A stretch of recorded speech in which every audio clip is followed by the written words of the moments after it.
Mataram. Dear friends, I welcome you back to my channel, Courtroom Battles.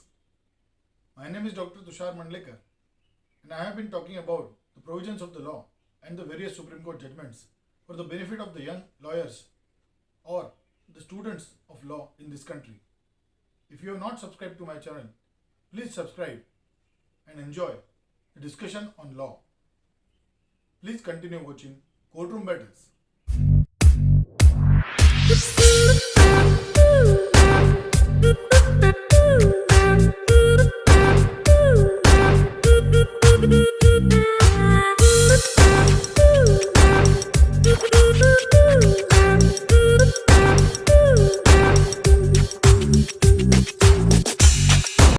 Dear friends, today we are going to discuss the very important concept of default bail under section 167(2) of the CRPC. We all know that when the accused is arrested by the police, when the FIR is registered against him, the first and foremost duty of every criminal lawyer is to release the accused from the police custody. Every effort is made by the young criminal lawyers to get the accused on bail. We have seen and discussed the concept of bail and law of bail in our last video. The application for bail can be made under section 436 of the CRPC when the offence is found to be bailable and the bail needs to be granted at the police station itself. The application for the bail can be made under section 437 of the CRPC for all those offences which are non-bailable in nature and which are serious in nature, and this bail application needs to be considered by the magistrate. Then there is another concept, that is anticipatory bail or pre-arrest bail, which can be made under section 438 of the CRPC when there is a reasonable apprehension in the mind of the accused that he may be arrested for a cognizable and serious offence.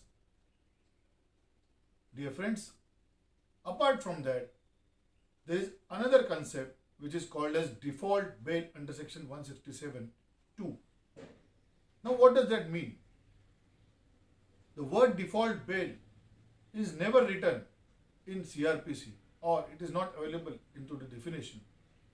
But it is a popular concept which has been derived after reading to the provisions of section 167(2)(a) Roman 1 and A Roman 2. Dear friends, there is a mechanism which has been created by the Parliament by which a time limit has been prescribed to the investigating agency to complete the investigation and file the charge sheet within a stipulated period.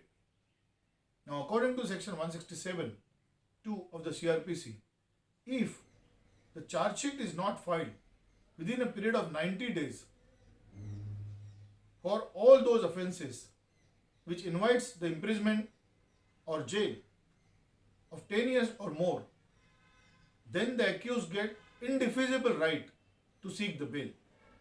Similarly, if the charge sheet is not filed by the police authorities within 60 days for all those offences which attract the jail or imprisonment below 10 years, then the accused get indefeasible right to seek the bail. Now, this indefeasible right to seek the bail on account of failure to file the charge sheet within a stipulated time is called as default bail.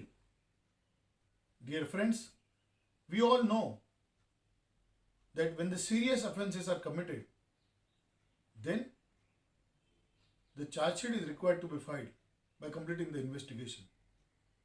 But till how long police can investigate, or till how long the accused can be in police custody or ministerial custody? Can the accused get the right to get the bail without merits? So default bail is the one particular or peculiar circumstances by which the magistrate has to hear the bail application not on merits but only on default. Now there are several Supreme Court judgments which are required to be seen by young criminal lawyers to seek the default bail. But primarily, when I tell everybody that default bail is required to be encashed immediately on the first opportunity after completion of a stipulated period.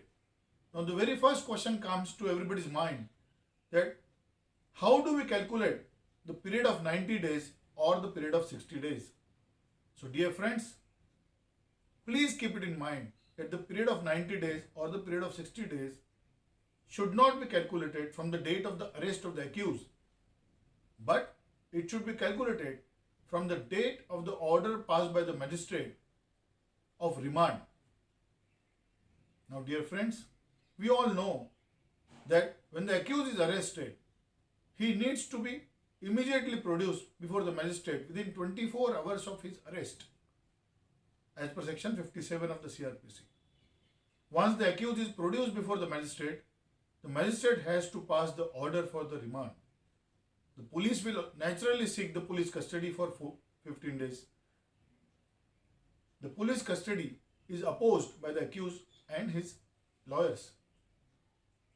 But if not the police custody, then the magistrate sends the accused to the judicial custody if the bail is refused. Now dear friends, this is the first interaction of the accused before the magistrate for fighting against the custody.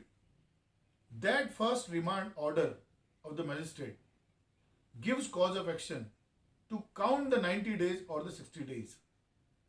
So this is one particular thing which you need to keep it in mind, that the remand order or the date of the remand needs to be seen and considered for the time of calculating 90 days and 60 days period. But at the same time, it has been held by the Honorable Supreme Court, the day of the remand order needs to be excluded and the day of filing the charge sheet is to be included. This has been held in the important Supreme Court judgment Ravi Prakash Singh versus State of Bihar 2015 at SCC 340. Honorable Supreme Court has clearly stated that the date on which the accused is remanded to the custody has to be excluded when the time of 90 days or 60 days is counted. Dear friends, I am going to tell you top cases on default bail under section 167(2). The Honorable Supreme Court has held that indefeasible right which has been accrued to the accused is right under Article 21. No one can be deprived of his personal liberty unless the procedure prescribed by the law. Article 21 is right to life, which guarantees fundamental right and personal liberty to a citizen in this country. Now this indefeasible right of accused in such situation is enforceable only prior to filing of the charge sheet. Once the charge sheet is filed, no such right exists to an accused. This has been held in Sanjay Dutt versus CBI 1994 5 SCC 410. This is a landmark case, dear friends, and number of case laws are depending on this particular case. It does basically creates an obligation on the part of the accused to promptly exercise his right for seeking a default bail and make an application. So if you are a criminal lawyer, make sure that on the very first day after completion of the 90 days or the 60 days mandatory period, you should file this default bail application before the learned magistrate immediately on morning 10:30 a.m.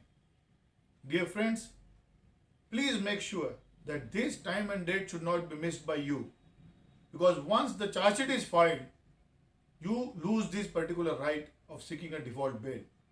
Irrespective of the serious nature of the crime, irrespective of the merits of the case, irrespective of the history or the antecedents of the accused, you are entitled to get the bail under section 167(2), provided you should be vigilant. So the Honorable Supreme Court has held in Sanjay Dutt case that indefeasible right is available only till filing the charge sheet. Another important case law, number 2, is Rakesh Kumar Paul versus State of Assam 2017 15 SCC 67. Honorable Supreme Court has held that the magistrate and the counsel for the accused must inform the accused about his right to get default bail under section 167(2) of the CRPC. This indefeasible right needs to be explained as and when the accused is eligible to get such bail. Dear friends, this is required to be done because the prosecution needs to be on foot. So the Honorable Supreme Court says it is the duty of the magistrate to inform the accused about his right of default bail. Dear friends, there is one more important case law, Uday Mohan Acharya versus State of Maharashtra, 2001, 5 SCC 453. This case law is very clear, which states that the courts cannot go into the merits of the case while deciding the default case. It is a pure question of whether the charge sheet has been filed within 90 days or 60 days or not. And the court has to immediately answer the application of bail. Another important case is S. Kasi versus State through Police Inspector Madurai, 2020 SCC online, Supreme Court 529. Honorable Supreme Court has held that indefeasible right to default bail under section 167(2) is an integral part of the personal liberty under Article 21 and needs to be respected. In the latest case decided by the Honorable Supreme Court of M. Ravindran versus Director of Revenue Intelligence, decided on 26th of October 2020 in Criminal Appeal 699/20, the Honorable Supreme Court has held that the earlier view taken by the Supreme Court in Pragya Singh Thakur's case is per incuriam and is a wrong view. Honorable Supreme Court has clearly stated that the view taken in the Sanjay Dutt's case needs to be followed. Under section 167(2) of the CRPC, court should not be very rigid, but should be liberal. The interpretation of the law should always be in the favor of the accused, directly deals with Article 21 or the fundamental right of the accused. It is a constitutional safeguard which has been created in favor of the accused, and the timeline prescribed in CRPC must be followed by the prosecution agencies. Dear friends, this Ravindran case is a landmark case in the history of 167(2) default bail. If you are a criminal lawyer, please read the conclusions of the Ravindran case. These are small tips. If you are a criminal lawyer, please avail all these benefits in favor of the accused. Make sure that the tips which I am giving you today are implemented in your criminal law practice. Get your accused released on the default bail. If you are not subscribed to my channel, please subscribe to my channel, like my video and share it with your friends and families. Thank you for watching. Jai Hind, Vande Mataram.